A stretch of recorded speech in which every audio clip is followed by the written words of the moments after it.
السلام علیکم ورحمۃ اللہ وبرکاتہ۔ الحمد للہ رب العالمین والصلاة والسلام علی سید الانبیاء والرسل وعلی خاتم النبیین، اما بعد فقد قال اللہ تبارک وتعالی فی القرآن المجید بعد اعوذ باللہ من الشیطان الرجیم بسم اللہ الرحمن الرحیم وَلَقَدْ كَرَّمْنَا بَنِي آدم وقال النبی صلی اللہ علیہ وسلم لن يشبع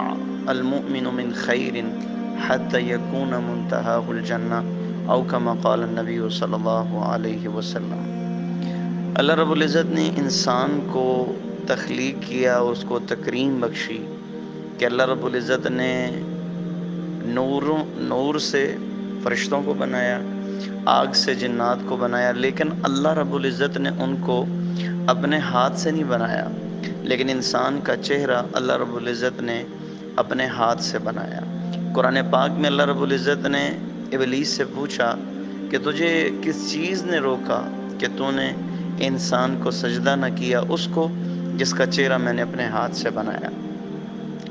اللہ رب العزت نے انسان کو عزت بخشی،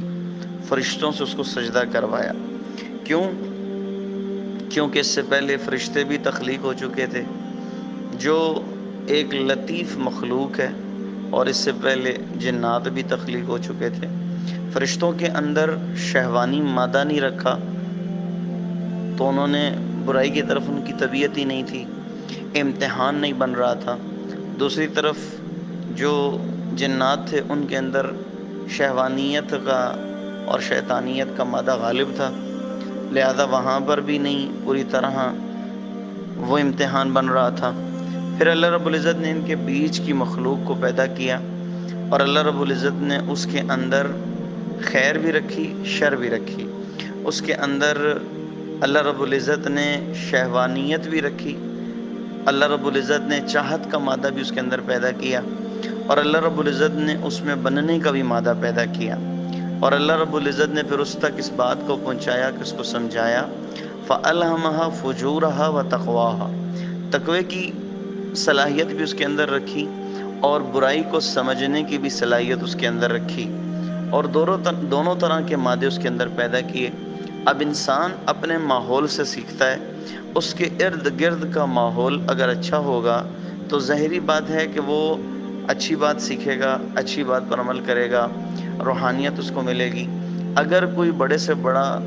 برا آدمی بھی ہوگا تو اس کی برائی ذرا کم درجے کی ہوگی، لیکن عام طور پر ماحول اس کو اچھا ملے گا تو وہ اچھا بننے کی کوشش کرے گا۔ لیکن جب باہر کا ماحول خراب ہوگا اور دائیں بائیں اس کے وہ فسادات پیدا ہو رہے ہوں گے، برائی کا ماحول ہوگا، تو اس کی طبیعت کے اندر قدرتی وہ شیطانی مادہ بڑھکے گا، اور اس کے اندر شیطانیت ابھر کے آئے گی، اور وہ پھر وہ حرکات کرنے لگے گا کہ جو شیطان بھی ان کے اوپر شرمانے لگے گا۔ آج ہمارے معاشرے میں جو محنت ہو رہی ہے کافر کی، وہ اسی چیز کی محنت ہو رہی ہے کہ وہ ہمارے دائیں بائیں کا ماحول وہ برائی کے لیے اس کو ہموار کر رہا ہے۔ کیا موبائل، کیا بڑے بڑے بے حیائی کے پوسٹرز، اور کیا عورت کا عریاں ہو کر نکل آنا، ہر جگہ عورتوں کو نوکری دینا، عورتوں کو استعمال کرنا، عورتوں کو منظر عام پر لے کر آنا، اور معاشرے کو ہر معاملے میں ان کا محتاج بنا دینا۔ اور اسی طرح جو فیس بکس وغیرہ کے اندر، یوٹیوبز وغیرہ کے اندر اگر ایک آدمی کوئی اچھی چیز بھی سننا چاہتا ہے تو اس کو بھی برائی پیش کرنا، اور اس کے اندر بھی اچھے ایسے وقفے لے کر آنا کہ جو اس کی روحانیت کو ختم کر دیں، جو اس کی شیطانیت ہے اس کو ابھاریں، اور اس کے اندر جو بننے کا مادہ اللہ رب العزت نے رکھا ہے اس کو وہ دبا رہنے دیں، کیونکہ جب وہ اس کے اندر بھڑکے گا، اٹھے گا، تو پھر کیا ہوگا کہ اس کے اندر سے شیطانیت ختم ہو جائے گی۔ اور آج کا باطل یہ نہیں چاہتا، اس لیے وہ یہ چاہتا ہے کہ ان کے اندر برائی ابھرے، اور وہ برائی کا ماحول دائیں بائیں سے دیتا ہے۔ تو ماحول کو بدلنے کی ضرورت ہے، آدمی اپنے آپ کو بھی بدلے، اس تبدیلی کو شروع اپنی ذات سے کرے۔ ہم یہ کرتے ہیں کہ ہم دوسروں کو بدلنے کی کوشش کرتے ہیں، لیکن دوسروں سے زیادہ آدمی اپنے آپ کو بدل سکتا ہے۔ اگر آدمی نے اپنے آپ کو بدل لیا تو وہ اس کو دوسروں کو بدلنا آسان ہو جائے گا، لیکن اگر اس دوسرے بدل بھی گئے لیکن اس نے اپنے آپ کو نہ بدلا تو اس کے لیے باہر کا ماحول بھی سازگار نہیں رہے گا اور وہ اس کا ماحول بھی اس کے اوپر اثر انداز نہیں کرے گا۔ دونوں چیزوں کا ہونا ضروری ہے، اندر اصلاح کا، مادے کی طلب کا پیدا ہونا یہ بھی ضروری ہے، اور باہر ماحول کا موافق ہونا یہ بھی ضروری ہے۔ اچھی مجلس کو اختیار کرنا، اچھے دوستوں کے ساتھ بیٹھنا، اچھے لوگوں کے ساتھ بیٹھنا، اللہ والوں کی صحبت اختیار کرنا، اللہ والوں کے ساتھ بیٹھنا، یہ ساری چیزیں ضروری ہیں۔ اگر آدمی ان چیزوں کے اوپر دھیان توجہ نہیں دے گا اور اپنا ماحول برا رکھے گا، ہر وقت کانوں میں برائی پڑ رہی ہے، سوتے ہوئے بھی برائی دیکھ رہا ہے، جاگتے ہوئے بھی برائی دیکھ رہا ہے، ہر وقت فیس بک پہ بیٹھا ہوا ہے، ہر وقت یوٹیوب پہ بیٹھا ہوا ہے اور ان معاملات کے اندر چل رہا ہے، تو پھر یہ جو آج کل واقعات رونما ہوتے ہیں، کہیں آدمی کوئی زیادتی کر رہا ہے کسی کے ساتھ، کوئی نہ عمر کا لحاظ ہے، نہ کسی ہمدردی کا لحاظ ہے، رشتہ داری کا لحاظ ہے،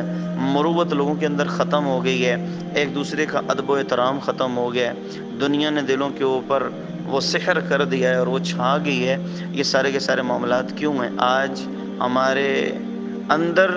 وہ بننے کا مادہ ہی ختم ہو گیا ہے۔ ہر آدمی دوسرے کو بنانا چاہتا ہے، اپنے آپ کو کوئی بنانے کے لیے تیار نہیں ہے۔ تو علامہ اقبال رحمہ اللہ نے بھی شعر کہا تھا کہ اپنے ہی من میں ڈوب کر پا جا سراغ زندگی۔ تو آدمی کو اپنے من میں ڈوبنا چاہیے کہ میرے اندر کیا کیا خرابیاں ہیں اور میں نے ان کو کیسے دور کرنا ہے۔ جیسے کہ ہماری گاڑی خراب ہو جائے، ہم دیکھتے ہیں کہ میں نے اسے اب کہاں سے صحیح کروانا ہے۔ اسی طرح ہمارے کپڑے گندے ہو جائیں، ہمیں پتہ ہے ہم نے کہاں سے دھلوانا ہے۔ ہماری گھڑی ہاتھ پہ پہنے ہوئے خراب ہو جائے تو ہمیں پتہ ہے ہم نے اسے کہاں سے کرانا ہے۔ لیکن آج سب سے بڑے افسوس کی بات یہ ہے کہ ایک مسلمان،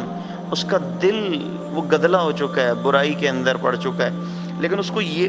پتہ نہیں ہے کہ میں نے اس کو صحیح کیسے کرنا ہے، میں نے اپنی اصلاح کیسے کرنی ہے، میں نے اپنے آپ کو کیسے بنانا ہے۔ تو جو امت اپنے آپ کو بنانا جانتی ہو، اسے چیزوں کا بنانا کیا نفع دے گا جب اس کے اپنے اندر خرابی آ چکی ہو، اس کا اپنا اندر گندا ہو چکا ہو، تو اسے ظاہر کا بننا اور چیزوں کا بننا اور چیزوں کی خوبصورتی اسے کیا نفع دے گی؟ اس لیے ہم اپنی ذات سے شروع کریں۔ اللہ مجھے بھی عمل کی توفیق عطا فرمائے، آپ کو بھی عمل کی توفیق عطا فرمائے۔